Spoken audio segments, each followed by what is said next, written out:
मित्रों नमस्कार। आप सभी का हमारे YouTube चैनल आनंद कृष्णा पे हार्दिक स्वागत है।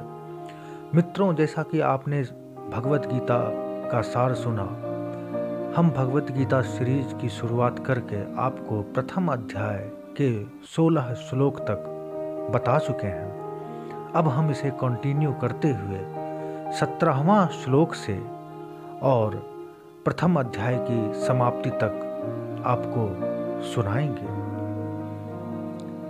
तो 17वां श्लोक है, काश्यश्च परमेश्वास शिखंडी च महारथ धृष्टद्युम्नो विराटश्च सात्यकिश्चापराजितः द्रुपदो द्रौपदेयाश्च सर्वशः पृथ्वीपते सौभद्रश्च महाबाहु शंखा दध्मु पृथक पृथक। कहते हैं, श्रेष्ठ धनुष वाले काशीराज और महारथी शिखंडी एवं धृष्टद्युम्न तथा राजा विराट और अजय सात्यकी, राजा द्रुपद एवं द्रौपदी के 5 पुत्र और बड़ी भुजा वाले सुभद्रा पुत्र अभिमन्यु, इन सभी ने हे राजन सब ओर से अलग अलग शंख बजाए। तो संजय धृतराष्ट्र से कह रहे हैं कि अब आगे क्या हुआ। तो शिखंडी जैसे युद्ध, शिखंडी एक किन्नर थे और काफी शक्तिशाली थे। धृष्टद्युम्न राजा, फिर विराट, सात्यकी, द्रौपदी के पिता द्रुपद और द्रौपदी के 5 पुत्र और सुभद्रा के बेटे अभिमन्यु, ऐसे ऐसे महान योद्धा युद्ध के लिए तैयार हैं महाराज, ऐसा संजय ने कहा। सघोषो धातराष्ट्राणां हृदयानि विदारयत नभश्च पृथ्वीं चैव तुमुलो व्यानुनादयन्। और उस भयानक शब्द ने आकाश और पृथ्वी को भी गुंजाते हुए धातराष्ट्रों के अर्थात आपके पक्ष वालों के हृदय विदीर्ण कर दिए। कहने का मतलब है कि पांडव के तरफ से जो अभी हमने आपको योद्धाओं का नाम कहा, उन्होंने ऐसे ऐसे शंख बजाकर, शंखनाद करके और युद्ध भेड़ी को बजाया, जिससे कि कौरवों की सेनाएं और कौरव में जितने भी बड़े बड़े योद्धा थे सबकी छाती फट गए, यानी सभी चिंतित हो गए कि हमारे विपक्ष में यानी पांडवों की सेना में कैसे कैसे योद्धा हैं।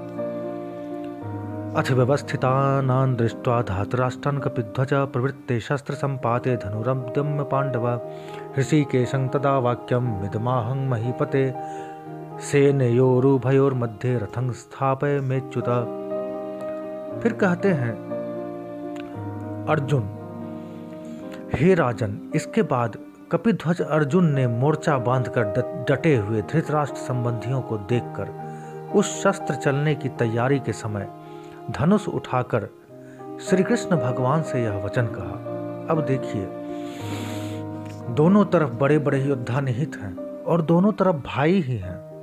ऐसा युद्ध तो कभी देखा भी नहीं गया था और ना महाभारत के बाद आज तक हम लोगों ने देखा और ना ही सुना। तो अर्जुन को मन में यह भी हो रहा था कि ये हमारे संबंधी दोनों तरफ से खड़े हुए हैं, तो आप सोच सकते हैं कि क्या सीन होगा उस समय। तो अर्जुन भगवान से कहते हैं कि हे अच्युत, यानी च्युत मतलब होता है अलग किया हुआ, और अच्युत का मतलब जिसे अलग नहीं किया जा सके। तो हे अच्युत, यानी जो हमसे अलग नहीं है, जो हमारे हृदय में ही है, भगवान, उसको अच्युत कहा अर्जुन ने। कहते हैं, हे भगवान, हे अच्युत, मेरे रथ को दोनों सेनाओं के बीच में खड़ा कीजिए। मतलब कौरवों की सेना और पांडवों की सेना के बीच में मेरे रथ को खड़ा कीजिए।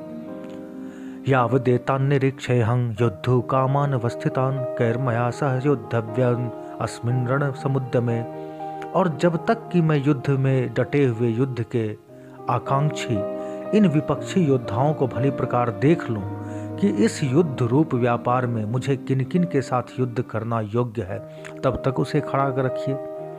अब बताइए, भगवान को अर्जुन पढ़ा रहे हैं कि तब तक इस युद्ध के मैदान के बीच में मेरे रथ को रखिए जब तक मैं अपने दोनों तरफ के भाइयों को, बंधुओं को ठीक से देख ना लूं कि मेरे द्वारा, यानी मैं जितनी शक्ति रखता हूं, मैं किससे युद्ध करने के योग्य हूं और कौन मुझसे युद्ध करने के लायक है, इनको मैं भली भांति देखना चाहता हूं। तब तक आप रथ को बीच में रखिए। युत्स्यमाना न वेक्षेहं या एतित्र समागता धातराष्ट्रस्य दुर्बुद्धिर्युद्धे प्रियचिकीर्षिवः। दुर्बुद्धि दुर्योधन का युद्ध में हित चाहने वाले जो ये राजा लोग इस सेना में आए हैं, इन युद्ध करने वालों को मैं देखूंगा। अर्जुन कहते हैं दुर्योधन के साथ कौरव में और हम लोगों के साथ जो लोग आए हैं, उन सब को मैं देखूंगा कि आखिर ये लोग कैसे कैसे योद्धा हैं और युद्ध में क्या कर सकते हैं। संजय उवाच, फिर संजय कहते हैं एवं मुक्तो हृषिकेशो गुडाकेशेन भारत सेनयोरुभयोर्मध्ये स्थापयित्वा रथोत्तमं भीष्म द्रोण प्रमुखतः सर्वेषां च महीक्षिताम् उवाच पार्थ पश्येतान् समवेतान् कुरुनिति। संजय बोले धृतराष्ट्र से कि हे राजन, अर्जुन द्वारा इस प्रकार कहे हुए महाराज श्री कृष्णचंद्र ने दोनों सेनाओं के बीच में भीष्म और द्रोणाचार्य के सामने तथा संपूर्ण राजाओं के सामने उत्तम रथ को खड़ा करके इस प्रकार कहा। भगवान ने तो अर्जुन की बात मान ली, दोनों योद्धाओं के बीच में रथ को खड़ा कर दिया और अर्जुन दोनों तरफ देख रहे हैं। तो फिर भगवान कृष्ण कहते हैं कि हे पार्थ, पार्थ अर्जुन को इसलिए कहा गया कि वो पृथ्वी का पुत्र है। तो हे पार्थ, युद्ध के लिए जुटे हुए इन कौरवों को देख, मतलब जिस कारण से भी यह युद्ध हो रहा है अर्जुन, तुम अपने प्रतिपक्षी में यानी तुम्हारे विपक्ष में, तुम्हारे अगेंस्ट में जितने भी योद्धा हैं, तुम उनको देखो कि ये लोग युद्ध के लिए तुमसे तैयार हैं। तत्रास्पश्य स्थितान पार्थ पितृनथ पितामहान आचार्यान मातुलान भ्रातृन पुत्रान पुत्रान सखिंस्तथा ससुरान सुहृदयश्चैव सेनयोरुभयोरपि। इसके बाद प्रथापुत्र अर्जुन ने उन दोनों ही सेनाओं में स्थित ताऊ चाचों को, दादों परदादों को, गुरुओं को, मामाओं को, भाइयों को, पुत्रों को, पौत्रों को तथा मित्रों को, ससुरों को और भी लोगों को देखा। तान समीक्ष स कौन्तेय सर्वान् बन्धुवस्थितान् कृपया पर्याविष्टो विषीदन्निदम् अब्रवीत्। और उन उपस्थित संपूर्ण बंधुओं को देखकर वे अर्जुन अत्यंत करुणा से युक्त होकर शोक करते हुए भगवान को यह वचन बोले। क्या बोले? दृष्ट्वेवं स्वजनं कृष्ण युत्सं समुपस्थितं सीदन्ति मम गात्राणि मुखं च परिशुष्यति वेपथुश्च शरीरे मे रोमहर्षस्य जायते। अर्जुन बोलते हैं, हे कृष्ण, युद्ध क्षेत्र में डटे हुए युद्ध के अभिलाषी इस स्वजन समुदाय को देखकर मेरे अंग शिथिल हुए जा रहे हैं और मुख सूखा जा रहा है तथा मेरे शरीर में कंप एवं रोमांच हो रहा है।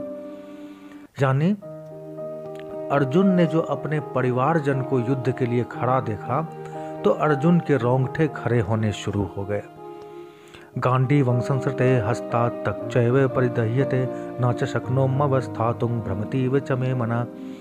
अब क्या हुआ? तो इस प्रकार अपने जनों को यानी परिजनों को युद्ध के मैदान में, इतने भयंकर युद्ध के मैदान में देखकर अर्जुन के हाथ से उसका गांडीव धनुष गिरने लगा और उसकी त्वचा यानी उसका चमड़ा भी बहुत जलने लगा तथा अर्जुन कहने लगे कि हे भगवान, मेरा मन भ्रमित सा हो रहा है, इसलिए मैं खड़ा रहने को भी समर्थ नहीं हूं।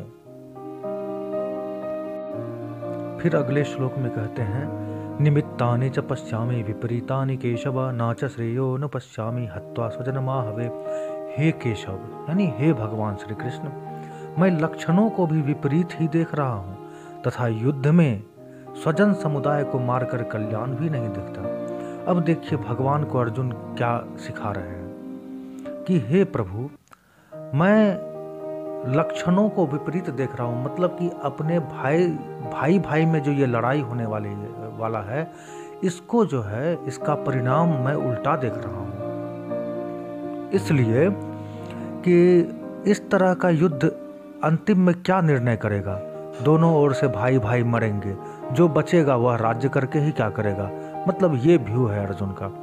इसलिए अर्जुन कह रहे हैं कि इस युद्ध में अपने लोगों को मारकर हम तो कोई कल्याण नहीं देख रहे प्रभु। न कांक्षे विजयं कृष्ण न च राज्यं सुखानि च किंग नो राज्येन गोविंद किंग भोगैर्जीवितेन वा। हे कृष्ण, मैं ना तो विजय चाहता हूँ और ना राज्य तथा सुखों को ही। मुझे विजय नहीं चाहिए युद्ध में, मुझे युद्ध नहीं करना, मुझे ऐसा कोई भी राज्य नहीं चाहिए जो कि अपने भाई की बलि वेदी पर मिले। हे गोविंद, हमें ऐसे राज्य से क्या मतलब है और ऐसे भोगों को भोगने से भी क्या फायदा होगा। ये खामर्थे कांक्षितं नो राज्यं भोगा सुखानि च त इमेव स्थिता युद्धे प्राणान् त्यक्त्वा धनानि च। हमें जिनके लिए राज्य भोग और सुखादि अभिष्ट हैं, वे ही ये सब धन और जीवन की आशा को त्याग कर युद्ध में खड़े हैं। अब देखिए, अर्जुन कहते हैं कि आखिर जिनके लिए ये हमको राज्य चाहिए, हम राजा बने जिनके लिए, और सारा साम्राज्य हमें जिस कारण से मिले, जिस चीज़ के लिए मिले, जब वही नहीं रहेंगे तो हम इस राज्य को लेके क्या करेंगे। जब सभी भाई भाई लड़के पूरा समाज ही समाप्त हो जाएगा, तो 2-4 लोग हम लोग अगर जिंदा भी रहेंगे तो इस राज्य में किस पर शासन करेंगे और किसके लिए जिएंगे। इसलिए धन और जीवन की आशा को त्याग कर हम युद्ध में खड़े हैं। आचार्य पितरा पुत्रा सतैव च पितामह मातुला ससुरा पौत्रा श्याला संबंधिनस्तदा। इस युद्ध में प्रभु हमारे गुरुजन खड़े हैं और वो भी हमारे विपरीत में हैं। ताऊ हैं, चाचे हैं, लड़के हैं, उसी प्रकार हमारे दादा, मामा, ससुर, पौत्र, साले, बहनोई और भी बहुत संबंधी लोग हैं। इनको मारकर हम क्या करेंगे प्रभु। एतान हन्तुम इच्छामि घ्नतोपि मधुसूदन अपि त्रैलोक्य राज्यस्य हेतो किन्नु महि कृते। हे मधुसूदन, मुझे मारने पर भी अथवा तीनों लोकों के राज्य के लिए भी मैं इन सबको मारना नहीं चाहता, फिर पृथ्वी के लिए तो कहना ही क्या है। अब देखिए, यहाँ अर्जुन कहते हैं कि अगर तुम भगवान तीनों लोक का राज्य भी दे दोगे तब भी मैं अपने इन भाई बहनों और परिवार वालों को मारना नहीं चाहूँगा। ये तो कोई भी कहेगा। अभी आपको अर्जुन का ज्ञान सर्वोपरि लग रहा होगा, किंतु बाद में आपको जब गीता का ज्ञान होगा तो पता चलेगा कि अर्जुन कैसे मोह में फंसे थे। जो आम आदमी भी यही कहेगा कि हम अपने परिवार और बंधुओं को मारकर सम्राट बनकर ही क्या कर लेंगे, तो ऐसा ही अर्जुन भी बोल रहे हैं। निहत्य धातराष्ट्रान्न काप्रेति सा जनार्दन पापमेवाश्रये दस्मान हत्वैतानादिताय न। हे जनार्दन, धृतराष्ट्र के पुत्रों को मारकर हमें क्या मिलेगा, कोई प्रसन्नता होगी। इन आतताइयों को तो मारकर हमें पाप ही लगेगा ना प्रभु। तस्मान् नारहा वयं हन्तु धातराष्ट्रान् स्वबन्धवान् स्वजनं हे कथं हत्वा सुखिना स्याम माधव।